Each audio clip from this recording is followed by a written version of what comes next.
कश्मीर के पहलगाम में जब पाकिस्तान ने हिंदुओं को चुन चुन कर उनकी पहचान की वजह से मारा था, उसी दिन यह तय हुआ था कि कुछ बहुत बड़ा होगा। और अब भारत ने पाकिस्तान को ऑपरेशन सिंदूर के जरिए ऐसा जख्म दिया है जो पाकिस्तान की आने वाली नस्लों को भी डराएगा।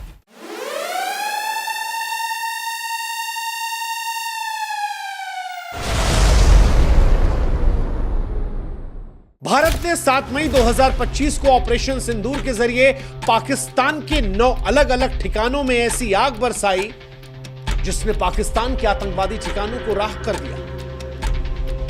भारत का यह बदला सिर्फ मिसाइलों का बदला नहीं था। ऑपरेशन सिंदूर के जरिए यह बदला हर उस विधवा के आंसू का था जिसके माथे के सिंदूर को इन आतंकवादियों ने मिटाया था।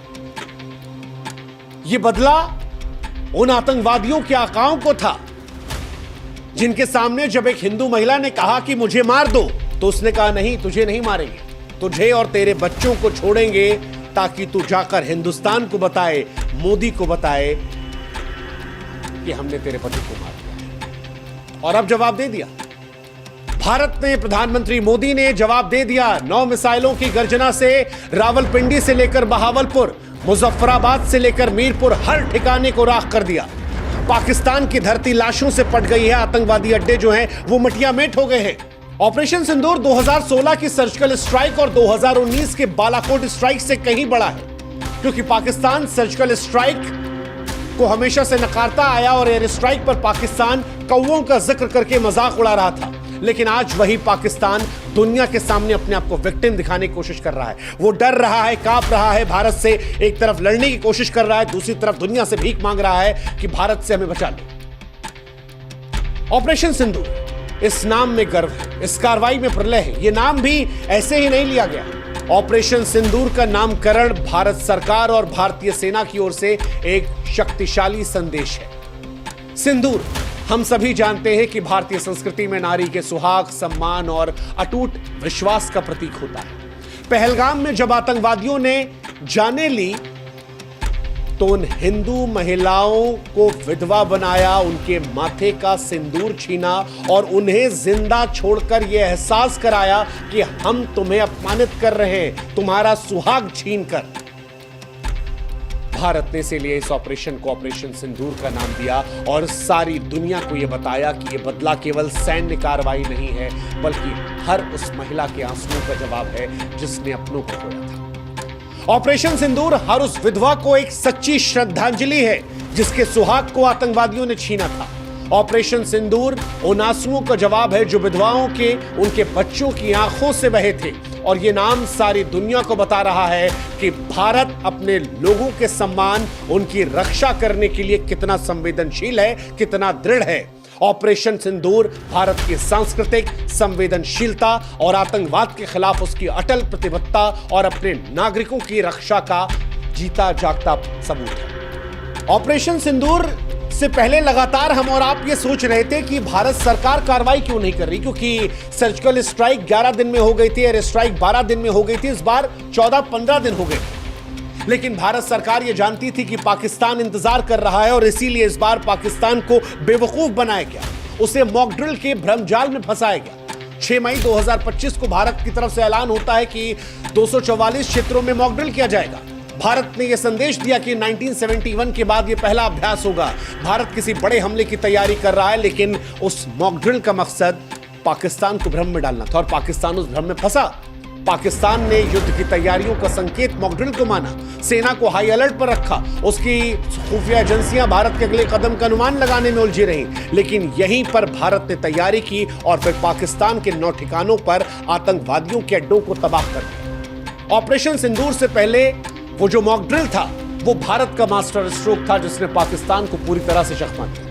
अब पाकिस्तान दुनिया के सामने रो रहा है। पाकिस्तान ये दावा कर रहा है कि भारत ने उनके नागरिक क्षेत्रों को निशाना बनाया। पाकिस्तान ये दावा करने की कोशिश कर रहा है कि हमने बच्चों को निशाना बनाया, झूठी झूठी कहानियां बना रहा है। लेकिन भारतीय सेना हर उस कहानी को बेनकाब कर रही है। रक्षा मंत्रालय ने कह दिया कि हम पूरी जानकारी आपको देंगे बाद में, लेकिन इतना बता दिया कि हमारे पास हर लक्ष्य के आतंकवादी ठिकाना होने के पुख्ता सबूत है। वैसे भी पाकिस्तान का प्रोपेगेंडा पूरी दुनिया के सामने कई बार बेनकाब हो चुका है। पूरी दुनिया जानती है कि पाकिस्तान वही देश है जो हाफिज सईद को पालता है, मसूद अजहर को पालता है, जिसके घर में ओसामा बिन लादेन था, जिसे अमेरिका ने घुसकर मारा था। तो वो पाकिस्तान किस तरह से कहेगा कि हिंदुस्तान ने उसके आतंकवादी अड्डों को नहीं ठिकाना बनाया? हिंदुस्तान और पाकिस्तान में अंतर है। हिंदुस्तान जब पाकिस्तान में घुसकर मारता है तो वो छाती ठोक कर कहता है कि तुम्हारे यहां आतंकवादी अड्डे थे, लेकिन हिंदुस्तान के अंदर आतंकवादी अड्डे नहीं है। ये बात पाकिस्तान जानता है और यही अंतर पाकिस्तान और हिंदुस्तान में है जो सारी दुनिया देख रही है। इसीलिए आज अमेरिका से लेकर इजराइल तक कह रहा है कि हम हिंदुस्तान के साथ खड़े हैं। वैसे पाकिस्तान के पास अभी भी दो रास्ते हैं कि बेहतर है कि वह आतंकवाद को छोड़े, सुधर जाए, या फिर भारत से युद्ध लड़े और इतिहास का हिस्सा बन जाए। और अगर पाकिस्तान को यह लगता है कि पाकिस्तान हिंदुस्तान को वो जो सीमा पर फायर कर रहा है या अपने F-16 का धौंस दिखाने की कोशिश कर रहा है, तो उसे प्रधानमंत्री नरेंद्र मोदी के उस वक्तव्य को याद कर लेना चाहिए जिसमें प्रधानमंत्री ने कहा था कि मुझ में रिस्क लेने की क्षमता औरों से कहीं ज्यादा है। अभी वो समय नहीं आया कि मैं रिस्क कितना ले सकता हूं उसका एहसास किसी कराऊं। और आज उसका एक बहुत बड़ा ट्रेलर या कहें कि एक शॉर्ट फिल्म ऑपरेशन सिंदूर के जरिए हिंदुस्तान ने दिखा दी है पाकिस्तान को। अभी भी वक्त है कि पाकिस्तान आतंक से दूर हट जाए, वरना ऑपरेशन सिंदूर का बड़ा वर्जन जो है वो पाकिस्तान को देखना पड़ेगा। क्या हुआ ऑपरेशन सिंदूर में, कैसे हुआ ऑपरेशन सिंदूर, ये आज हम आपको बताते हैं। 7 मई 2025 की सुबह सुबह जब दुनिया नींद में सोई थी, तब भारतीय सशस्त्र बलों ने ऑपरेशन सिंदूर को अंजाम दिया। भारतीय वायुसेना के मिराज 2000, सुखोई 30 और स्वदेशी तेजस लड़ाकू विमानों ने आसमान से गर्जना कर दी। डीआरडीओ द्वारा विकसित स्वदेशी ड्रोन, ब्रह्मोस क्रूज मिसाइलें और पिनाका मल्टी बैरल रॉकेट लॉन्चरों ने मिलकर पाकिस्तान और पाकिस्तान अधिकृत जम्मू कश्मीर में 9 आतंकवादी ठिकानों को निशाना बनाया और उन्हें राख में तब्दील कर दिया। रक्षा मंत्रालय के बयान के अनुसार ये ठिकाने भारत के खिलाफ आतंकवादी साजिश के केंद्र थे। Satellite imagery, human signal intelligence के आधार पर इन ठिकानों को चुना गया ताकि सटीकता जो है आतंकवादी ठिकानों को लेकर 100% रहे। और कई निशाने लगाए। रावलपिंडी में लगाया गया, जहां लश्कर तैयबा का सबसे बड़ा प्रशिक्षण शिविर है, जहां आतंकवादियों को पाकिस्तान हथियार देता है, विस्फोटक देता है, ड्रोन हमले की ट्रेनिंग दी जाती है। यहीं से रक्षा मंत्रालय का मानना है कि पहलगाम के हमले की साजिश रची गई थी और इस जगह को हिंदुस्तान ने नेस्त नाबूद कर दिया। बहावलपुर, वो जगह जहां पर जैश-ए मोहम्मद का गढ़ है, यहां से 2001 के संसद हमले और 2019 के पुलवामा हमले की साजिश रची गई थी। इसके ठिकाने पर भी हिंदुस्तान ने हमला किया है और खबर आ रही है कि इनका टॉप कमांडर मौलाना तालिब मारा गया है। मुजफ्फराबाद, जो पीओके में है, आतंकवादी संगठनों का लॉजिस्टिक और कमांड सेंटर, जहां से हथियारों का भंडार, फंडिंग का प्रबंधन होता है।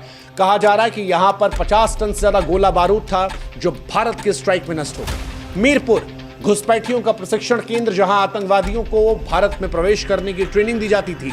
यहां पर कई आतंकवादी थे जो अब निकल लिए हैं। कराची के भी कई बाहरी इलाकों की बात की जा रही है। एक गुप्त ठिकाना जहां से साइबर हमले और ड्रोन ऑपरेशंस की योजना बन रही थी, यह ठिकाना लश्कर के साइबर यूनिट का हब था, इसे भी निशाना बनाया गया। खैबर पख्तूनख्वा के पास सीमा पर लॉन्च पैड, जहां से आतंकी भारत में घुसपैठ की साजिश रच रहे थे, यहां भी 20 आतंकवादी ढेर किए गए।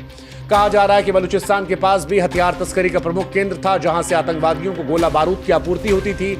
इस ठिकाने पर भी 10 टन RDX नष्ट किया गया। और भी कई इलाके हैं पीओके के आसपास, गुप्त इलाके, जहां भारी मात्रा में आतंकवादी और के हथियार थे, उन्हें भी ब्रह्मोस मिसाइलों से नष्ट किया गया। हालांकि इनमें से कई जानकारी है वो सोर्सेस के हवाले से छन-छना कर आ रही है, इसलिए जानकारियां थोड़ी बहुत आगे पीछे हो सकती हैं, क्योंकि अभी भी भारतीय सेना की तरफ से आधिकारिक ऐलान का इंतजार है।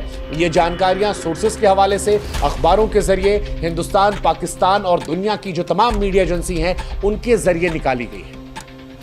तो इन जानकारियों पर जो और जानकारियां आएंगी वो हम आपको बताते रहेंगे। लेकिन एक बात जो स्पष्ट तौर पर भारतीय सेना ने कही है अपनी जानकारी में, जब इस हमले को कंफर्मेशन आया उसके बाद कही, वो ये कि ये हमला संतुलित हमला था, जिसमें ताकत का प्रदर्शन तो था लेकिन युद्ध से परहेज था। दरअसल ऑपरेशन सिंदूर भारत की रणनीतिक परिपक्वता का सबूत था। यह बदला सटीक था, संतुलित था, घातक था। भारत ने आतंकवादी ठिकानों को तो निशाना बनाया, लेकिन पाकिस्तान की सेना को निशाना नहीं बनाया गया, पाकिस्तान की आवाम को निशाना नहीं बनाया गया, रिहायशी इलाकों को निशाना नहीं बनाया गया, बच्चों को, औरतों को, पुरुषों को निशाना नहीं बनाया गया। इसकी वजह थी भारत पाकिस्तान से युद्ध नहीं चाहता। भारत चाहता है कि पाकिस्तान को यह एहसास कराया जाए कि जो तुमने पहलगाम में किया, जिनको पाल पोस कर किया, उनको नष्ट करने की क्षमता हमारे अंदर है, इसलिए हमें छेड़ो मत, छेड़ोगे तो छोड़े नहीं जाओगे। इसीलिए भारत ने सैटेलाइट इमेज सिग्नल इंटेलिजेंस के साथ सटीक हमला किया कि पाकिस्तान को जवाब देने का मौका न मिले। मॉक ड्रिल के उन्हें जाल में फंसाकर हमला किया और यह हमला पाकिस्तान को एक संदेश है।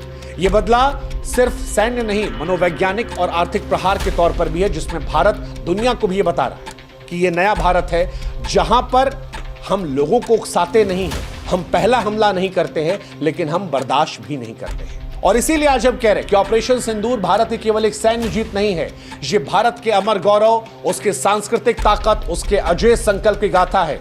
ऑपरेशन सिंदूर आज उन तमाम विधवाओं के लिए एक श्रद्धांजलि है जिनके सुहाग को आतंकवादियों ने छीना। ये उन तमाम महिलाओं के सम्मान की रक्षा थी जिन्हें आतंकवादियों ने धमकाया। ये पाकिस्तान के लिए एक अंतिम चेतावनी थी। जो देश मसूद अजहर, हाफिज सईद और ओसामा बिन लादेन जैसे आतंकवादियों को पनाह देता है, यह संदेश था कि भारत को छेड़ो मत, और अगर छेड़ोगे तो भारत तुम्हें नहीं छोड़ेगा। अब पाकिस्तान चाहे जो नौटंकी कर ले, बच्चों को ढाल बना ले, दुनिया के सामने पीड़ित बन ले, लेकिन सारी दुनिया के सामने भारत ने दिखा दिया है कि भारत बदला लेना जानता है। भारत ने ना सिर्फ आतंकवादी ठिकानों को ध्वस्त किया, बल्कि पाकिस्तान के आतंकी साम्राज्य की कमर तोड़ी है। और ऑपरेशन इतिहास भविष्य में भी इतिहास के स्वर्णिम पन्नों में उस गाथा के तौर पर सुनाया जाएगा जिसमें भारत ने अपने लोगों, अपने सम्मान और अपने देश की महिलाओं के सिंदूर का सम्मान बचाने के लिए प्रलय मचा दिया था। फिलहाल यह बदला पूरा हुआ, लेकिन भारत की नजर अभी भी उन आतंकवादियों पर है, उन आकाओं पर टिकी है जो भारत की शांति को चुनौती देने की हिम्मत कर रहे हैं। भारत अभी भी पाकिस्तान से कह रहा है कि यह हमला सिर्फ आतंकवादियों पर था, संतुलित हमला था, अभी भी सुधर जाओ, क्योंकि पाकिस्तान का कदम यह तय करेगा कि भारत का प्रहार जो है पाकिस्तान पर अगला कितना कारगर होगा। और अगर पाकिस्तान हिमाकत करने की कोशिश करता है तो पाकिस्तान याद रखे 1947 में पाकिस्तान का जन्म हुआ था। कहीं ऐसा ना हो कि 2025 उस आखिरी तारीख के तौर पर आए जब दुनिया ये कहना शुरू करेगी एक था पाकिस्तान। जय हिंद, जय भारत, नमस्कार।